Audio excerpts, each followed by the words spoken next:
आजकल जो गाड़ियों में पेट्रोल भरवा रहे हैं वो पहले जैसा पेट्रोल नहीं रहा, क्योंकि उसमें धीरे धीरे एथेनॉल मिलाया जा रहा है। सरकार का कहना है कि इससे भारत हर साल हजारों करोड़ रुपए बचा सकता है। तेल का इंपोर्ट भी कम होगा और पॉल्यूशन भी घटेगा। लेकिन दूसरी तरफ कुछ एक्सपर्ट एक और कहानी बताते हैं, एक ऐसी कहानी जिसमें पानी की कमी, खेती का बदलता पैटर्न, फूड सिक्योरिटी और गाड़ियों की परफॉर्मेंस जैसे सवाल खड़े होते हैं। तो क्या एथेनॉल भारत का फ्यूचर है या फिर एक ऐसा एक्सपेरिमेंट जिसके साथ कुछ बड़े रिस्क भी जुड़े हुए हैं?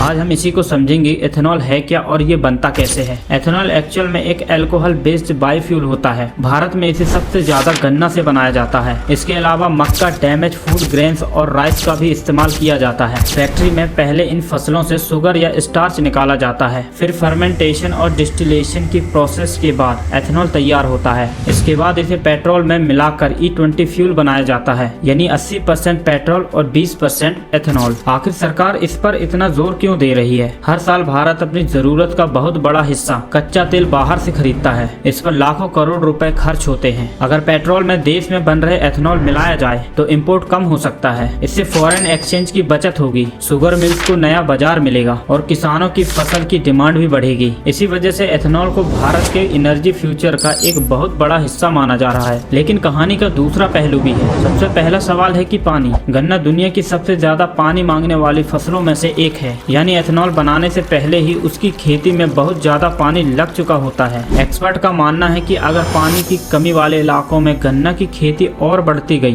तो ग्राउंड वाटर और तेजी से नीचे जा सकता है। ये सिर्फ फ्यूल का नहीं बल्कि पानी का भी मुद्दा है। आज भारत में मक्का और कुछ फूड ग्रेन्स का इस्तेमाल करके एथेनॉल बनाया जा रहा है। जो अनाज इंसान या पशुओं के काम आ सकता था, उसका एक हिस्सा अगर फ्यूल बनने लगा तो होगा ये कि पोल्ट्री और डेयरी इंडस्ट्री का खर्चा बढ़ सकता है। और अगर फ्यूचर में एथेनॉल की डिमांड बहुत तेजी से बढ़ी तो फूड सिक्योरिटी पर भी दबाव आ सकता है। अब इससे किसानों को फायदा हो रहा है या नुकसान? इसका जवाब इतना सीधा नहीं है, क्योंकि जिन किसानों के पास गन्ना या मक्का है उन्हें कई जगह ज्यादा डिमांड और बेहतर दाम मिल रहा है। लेकिन दूसरी तरफ अगर ज्यादा लोग सिर्फ वही फसल उगाने लगे जिससे एथेनॉल बनता है तो दूसरी जरूरत फसलों की खेती कम हो सकती है। यानी आज का मुनाफा कल का रिस्क भी बन सकता है। और अगर किसी इलाके में पानी पहले से ही कम है तो गन्ना की बढ़ती खेती छोटे किसानों के लिए मुश्किल भी पैदा कर सकती है। असर सिर्फ किसानों पर नहीं, गाड़ियों पर भी हो रहा है। एथेनॉल में पेट्रोल के मुकाबले कम एनर्जी होती है, इसलिए E20 फ्यूल से माइलेज में लगभग 3 से 5% की कमी देखी जा सकती है। भले ही नई E20 कॉम्पेटिबल गाड़ियों के लिए इसे ध्यान में रखकर डिजाइन किया गया हो, लेकिन पुरानी गाड़ियों के लिए एक्सपर्ट सलाह देते हैं कि मैन्युफैक्चरर की गाइडेंस जरूर देखें।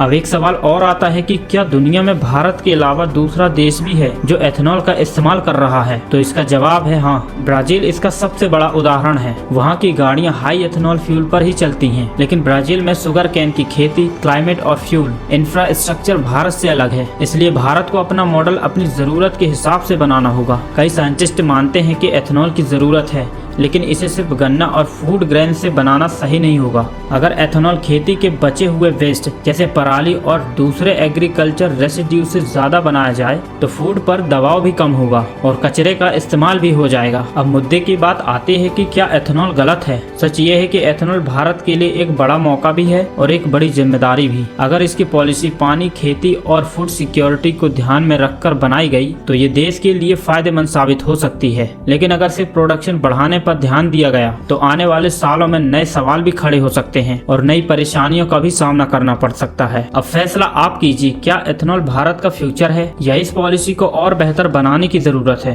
अपनी राय कमेंट में जरूर बताइए। अगर आपको वीडियो पसंद आए तो चैनल को सब्सक्राइब करना ना भूलें।